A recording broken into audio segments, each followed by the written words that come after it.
A lot of imposter candidates, particularly North Koreans, like posing as like people that they're not. So one of the tests that we do is trying to get them to say Kim Jong-un is a fat ugly pig. Could you say that for me? 시장? Sorry, no, Kim Jong-un, you know, the leader of North Korea. Can you say it?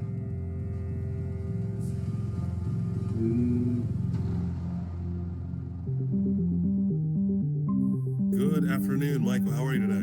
Hi, nice to meet you. Hello. Hi. Hi, nice to meet you. And would you now or in the future require a sponsorship? I'm a U.S. citizen. You tell people North Koreans are working for American companies. And then the first question is, how is that possible? From our perspective, it likely is thousands of IT workers who are looking for jobs in the United States. We're talking about millions and millions of dollars going towards North Korea. I see them in governments. I see them in defense contractors. I see them at banking institutions. These IT workers are everywhere. Have you seen the jobs that I've supposedly worked and how much money they've made? But yeah, here I am. Whole life is just took. They would schedule up interviews and all I had to do was just show up and then you get one of those remote laptops sent to you. There's no way I'm the only guy doing this.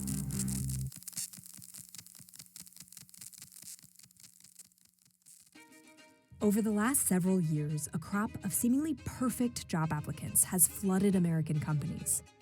But they aren't who they claim to be. They're undercover North Korean operatives. Dispatched by their government, they use stolen identities and fabricated resumes to blast out applications to US-based companies, with the goal of getting hired.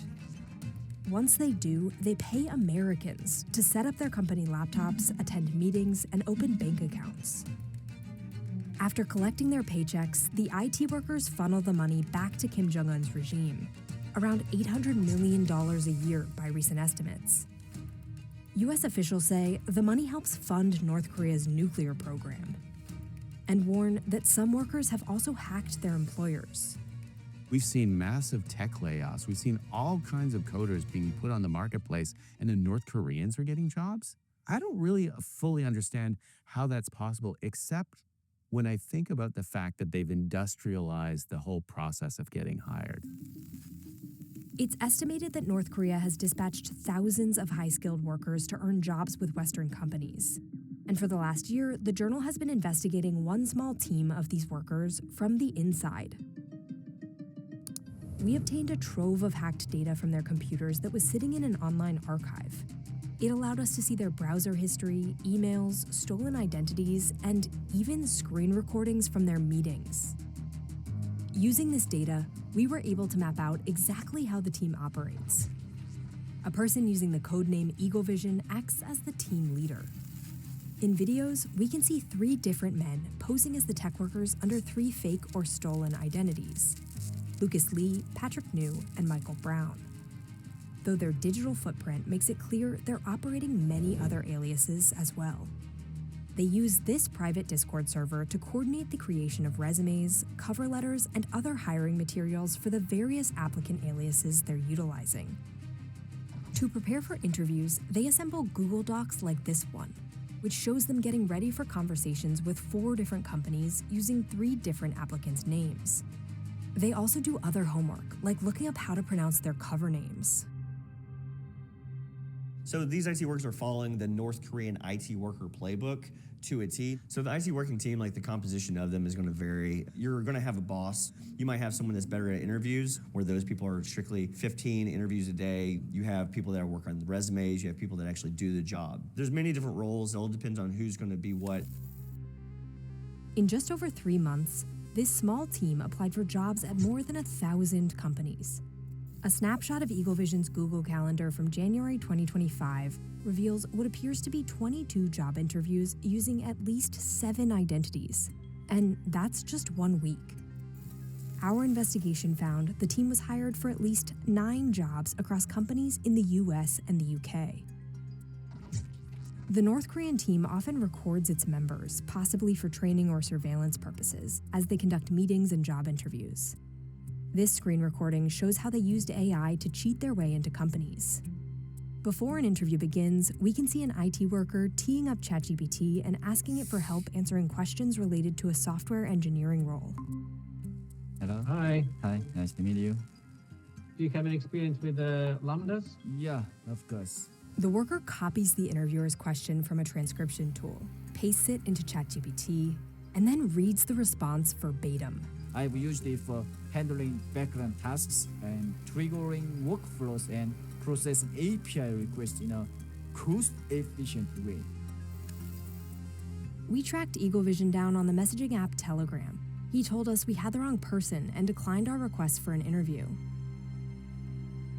Once they have the job, then they have to get their work computer. The companies typically will send you a laptop that you're going to be working off. It's your corporate laptop. It's locked down, secure, all this stuff. If they were sending that device to Pyongyang, that would raise red flags. But if they send it to, say, Phoenix, Arizona, not so weird. So where do they send the laptop? They need a partner within the United States that can receive those laptops. Our teams so far have arrested or charged 39 individuals, both IT workers and US persons who enable the IT worker ecosystem to happen. The biggest laptop farm we've uncovered to date had about 100. So even if every laptop farm has dozens, we're talking about thousands of Americans would have to be involved for this to function. It's important to note too that some of those folks are witting. Some of those folks know that they are circumventing US law. They know that they are, at the very minimum, circumventing policy within those organizations. Now, there's many people who also don't. They're unwitting. If I'm arrested, what would I be arrested for? All I did was handle a job that was in my name and somebody else was coding for me. The illegal parts, I don't want to associate with it. Like, that's just not me. Derek Goon has spent the past several years working as a facilitator for Eagle Vision. When we tracked Derek down, he said he was paid to run a laptop out of his home in rural Ohio. But he told us he didn't know that Eagle Vision was North Korean.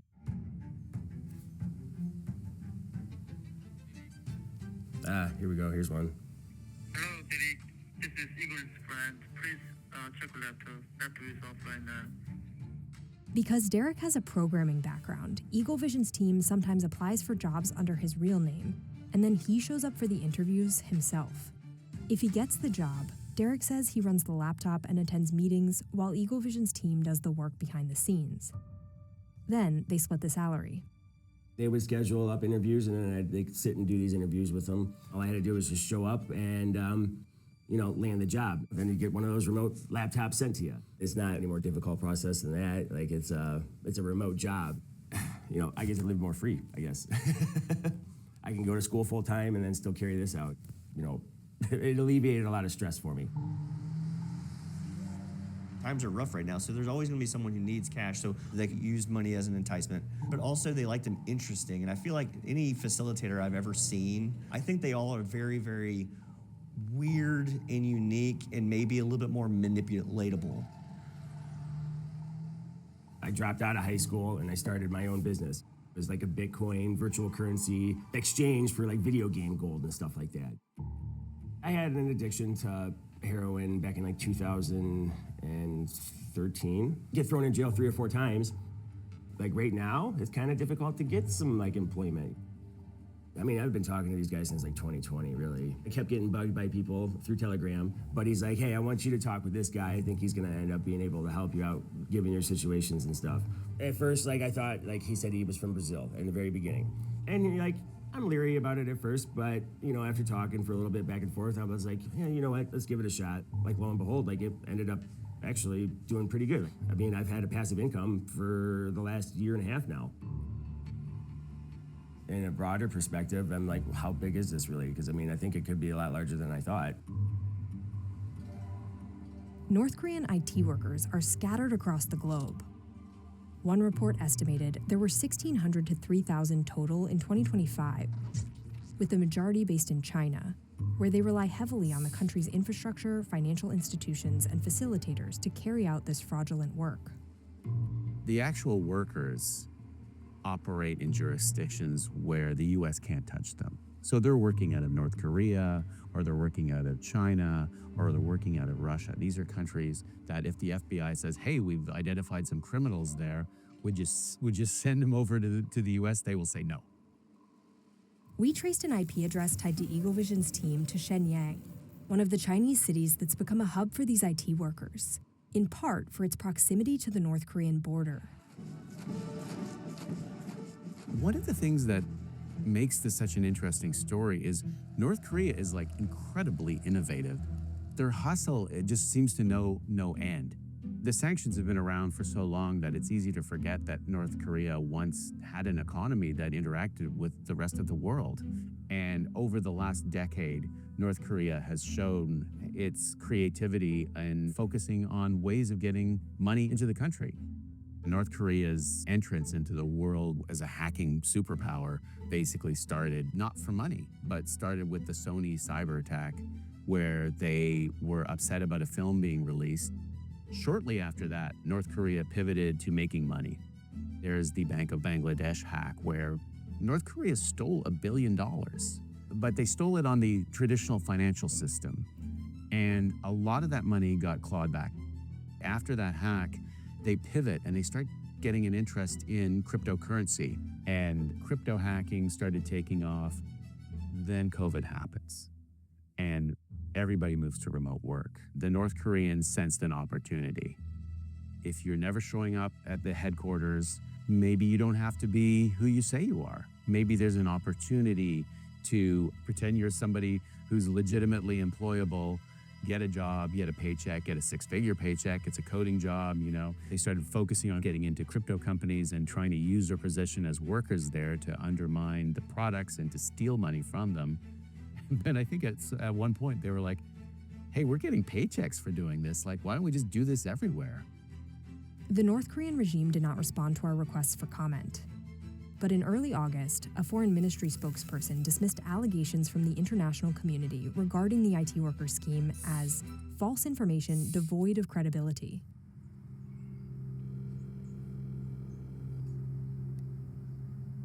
One of the things that's remarkable about this scam to me is that a lot of the victims are just regular Americans who have no idea that even now they're being victimized. They're the people whose identities are stolen to perpetuate this fraud. Good afternoon. Michael Brown. Michael Brown.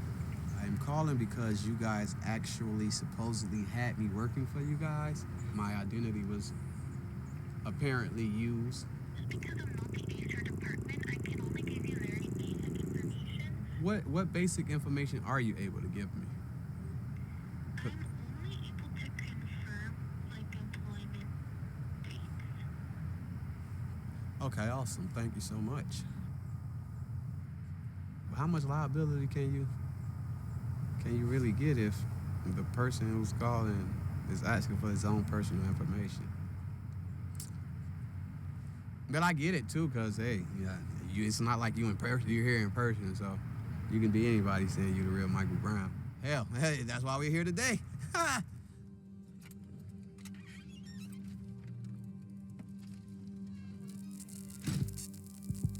We found Michael's identity for sale on Telegram, a messaging platform Eagle Vision uses to find new aliases, though Telegram says it forbids the sale of private data. North Korea has developed strategies for stealing identities at scale. This document, found on the computer of a different cell of North Korean IT workers, offers guidance on how to acquire stolen identities. The document instructs workers to purchase an identity from a website that sells stolen personal data, and utilize several tools, including E-Verify, a US government website, to check if the stolen credentials will pass background checks. Finally, use the credentials to purchase a driver's license from a company called Trust ID Card, which added a notice to its website after we reached out to say it only makes souvenirs. I was informed my identity was being used when I went to the Department of Labor to check on unemployment. The lady just so happened to see that I had multiple jobs around about the same time in completely different states. So it was more like, hey, are you working all these places? And I'm like, no, I've been working for the same place for the past 2 years. How you been? Good, how you been? That's my investigator right here. 11 states. Yep. Okay. It's magic. I can teleport. So those are all of your Georgia. Mm-hmm. California, Florida, Georgia, Illinois, North Carolina, Texas, and Tennessee. She gave me the paperwork, and I seen all these jobs that I had no clue about, and I'm just like, oh.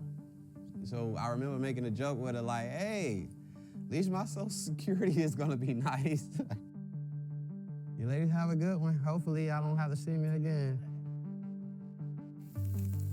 The Department of Labor's records showed Michael working at 9 different companies he said he's never heard of, amounting to $100,000 in income he said he didn't receive. While it's unclear whether North Korean IT workers were behind these jobs, we found evidence of them using Michael's identity to work at 2 other companies. Tim, I just wanted to introduce you to Michael Brown as well. We're getting a chance to chat. And, Michael's an incredible gentleman, and we've gone through his background as well. And I think this is a really great conversation for both of you to have in regards to what you need for your team. In early 2025, father and son Tim and Charlie Richardson worked with a recruiter to hire a software developer for their startup, Visual PT. The recruiter had told us that his English wasn't good, but once you reviewed his code, there was a sense like, hey, this guy might be our guy. Yeah, I'll send you that link right now and take your time with the research, but not too much time. Hopefully in the next 2 or 3 days, you'll have fully understood the problem. When we saw that, I was like, okay, well, this guy Musa, the recruiter, sent us a perfect candidate. That is one of the ways that this has also grown over time, is the aggregation of a lot of these applicants into some of these third-party companies who specialize in recruiting IT talent. They serve as a force multiplier. Like, you can submit one application and then this company will send them for hundreds of open jobs, and so that makes it easier. And the companies work on volume, so they're more interested in placing individuals rather than vetting them. We've seen this at governments. We've seen this at our government. They got in because a third-party service, they didn't do their due diligence, and they hired an IT worker. One final question, Michael. Do you have any? How's your status for work in the United States? Citizen. Okay, perfect. That helps a lot. I'll be darned. So this is what I was telling you. He seemed legit because his responses were quick enough. The Richardsons didn't find out that the contractor they'd hired was misrepresenting himself until we reached out to them for an interview. My mind is blown right now. My sense that the resume was probably also false. The interview was false.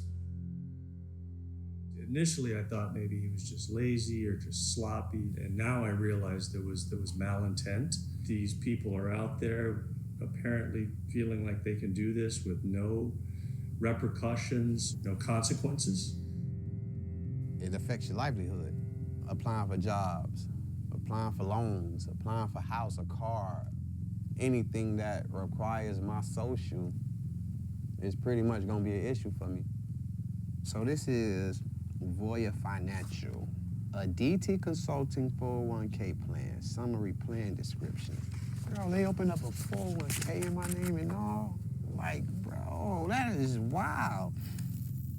It turns out, while fake Michael Brown was working for a DT Consulting, he was contracted out to another company, Amazon.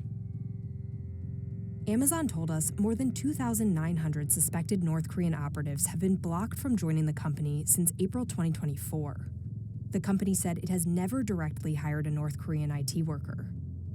In rare cases where a third-party contractor's employee used a fraudulent identity, Amazon said it worked with the agency to remove them. It is mind-blowing. Have you seen this man's resume? Oh my God, have you seen the jobs that I've supposedly worked and the little amount of time they work and how much money they've made?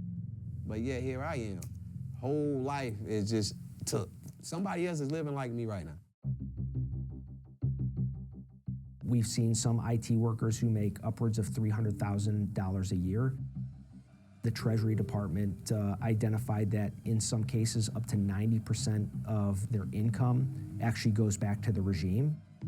The individuals themselves are not making a lot of money, But in aggregate, we're talking about millions and millions of dollars going towards North Korea's WMD and missile development programs. Their goal is to avoid detection when they get the money out of the country. The money earned through this scam typically follows a complicated and multi-step journey back to North Korea, often involving an assortment of foreign bank accounts, couriers, crypto transactions, and money launderers.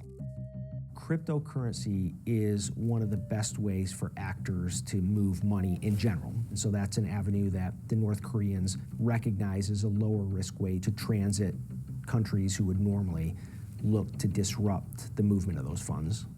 They want crypto, so like we'd send them like $600 in crypto and I'd keep the rest. And it's always the same amount, same salary. This one's a $75K a year salary, so my cut is 50%. I mean, yeah, they're pushing a lot of money. Like it's a pretty big operation for what I've seen. Eagle Vision's browser history led us to a cryptocurrency wallet he was using to send and receive payments. We traced where the money moved and found that Eagle Vision was just one node in a vast North Korean financial network, which includes wallets associated with an $11 million crypto heist, as well as IT workers who sent payments through a platform used to collect money for the regime. Cybersecurity researchers traced some of these payments to Ryonbong, a company sanctioned by the US for its role in Pyongyang's weapons program. Now that they have this cash, they could spend it on virtually anything. The US government does like to point out that they're using it to fund their nuclear program, but it could be used for any purpose. Morning, Patrick. Good morning. How you doing? Doing a little bit better. The same worker who was hired by Visual PT and Amazon under Michael Brown's identity also worked under a different name at a British tech company called Subly. If you're gonna have a sick day, you need to tell us before 9 a.m. because we need to shift everything. Yeah. Not good, man. Yeah, also, I'm still not fully confident about like your performance. I know you have the expertise, but I am missing all the kind of like communication skills. This is also the same people that are working 18, 20 hours a day. You also have to factor in the human element of like, they're tired. You know, these guys are working around the clock and using AI and all these scripting, but also they're humans too, and everyone makes an error. In many ways, the IT workers themselves are victims of the regime because they're being forced to work multiple jobs in a place they can't leave. And, you know, if they do try to leave or defect, their families are threatened. They're basically slave labor for the regime to generate money. These guys are picked up at ages 7, 8 years old. If you have a high aptitude for science, math, problem-solving skills, you're going to get pulled in at that early of an age. So by the time these guys are 18 years old, they've had cyber training, they're completely schooled, they've been vetted.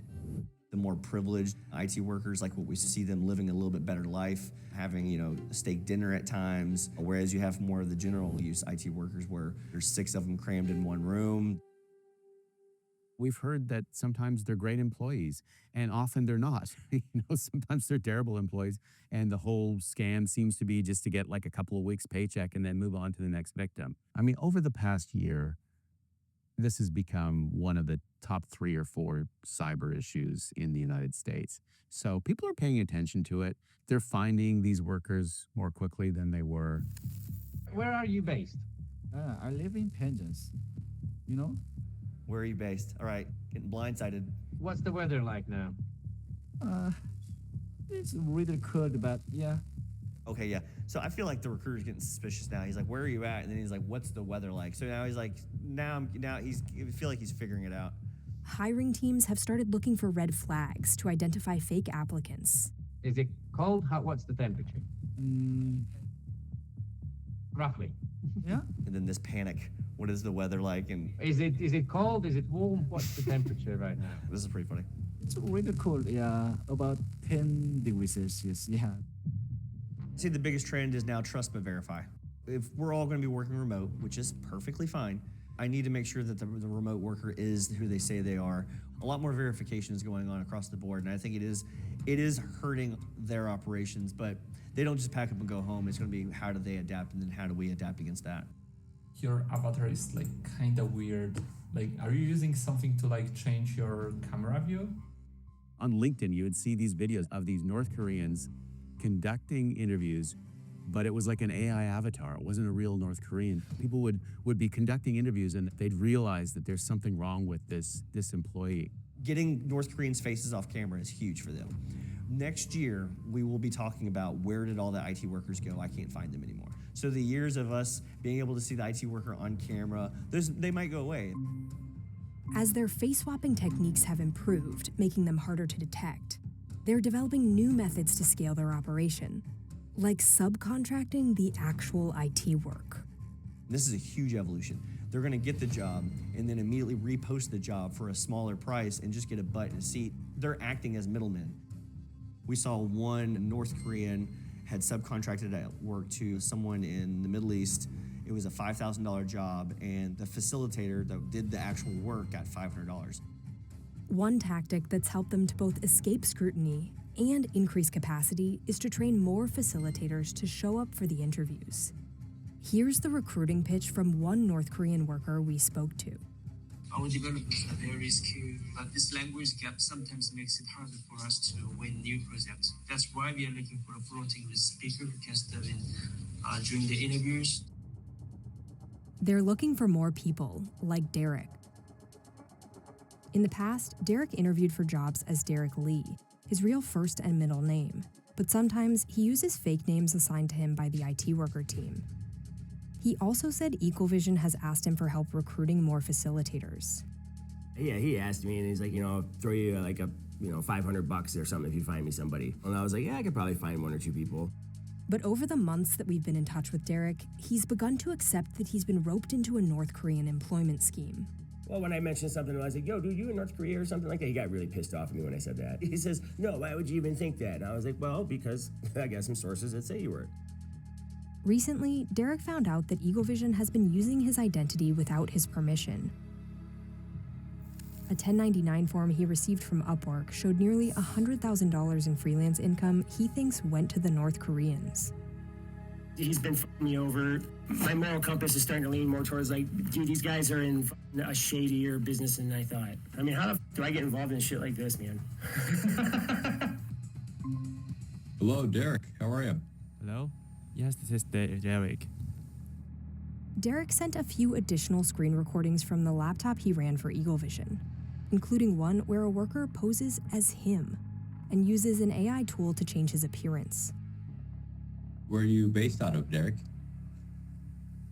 Ohio. I'm based in Oh, Ohio. nice.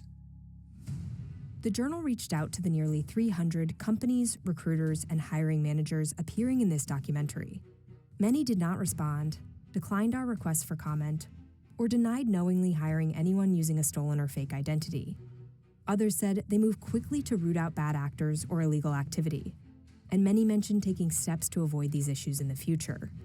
One company we found to have employed an IT worker told us they had already cooperated with an FBI investigation into the issue. We're under no grand illusion that we're gonna arrest our way out of this problem. Like, law enforcement action alone is not the solution here. It is part of the solution. The only way to get out of this problem, though, is to pair those law enforcement actions with corporate hiring practices, corporate vetting practices, industry flagging this to corporations to help prevent this as well, corporations flagging it to the US government. Meanwhile, these North Korean workers are moving into other kinds of work, like civil engineering, and they're branching out to companies across the globe. Companies are willingly giving usernames and passwords, keys to these workers to get into their networks. Now, right now, primarily we've seen this as a revenue generation issue. The biggest concern we have is that this can quickly pivot into an espionage issue.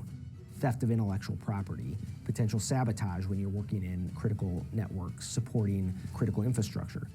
Well, now they're doing a lot more of that intellectual property theft, data extortion, things like that. So I see them in governments. I see them in defense contractors. I see them at banking institutions.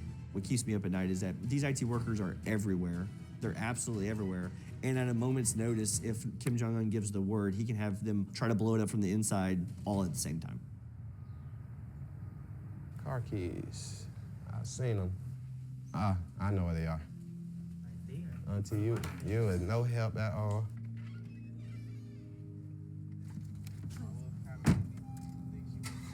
Michael received a letter in October 2025 informing him he was a victim in an identity theft case that involved the production of fake IDs. But he struggled to access resources and sort out how widely his identity is being used by the North Koreans and possibly other scammers. I love you, baby. Have a good day, all right? I've been blacklisted, so can't get a bank account. I can't get a rental property in my name.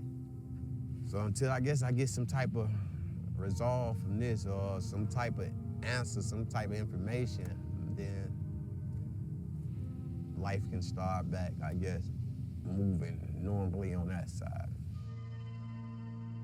The most people can say is, well, yeah, you're gonna have to make some calls and get this fixed, and now you're gonna have to answer a million questions like you're the one who stole your own identity. And it's like, so what do you do at this point?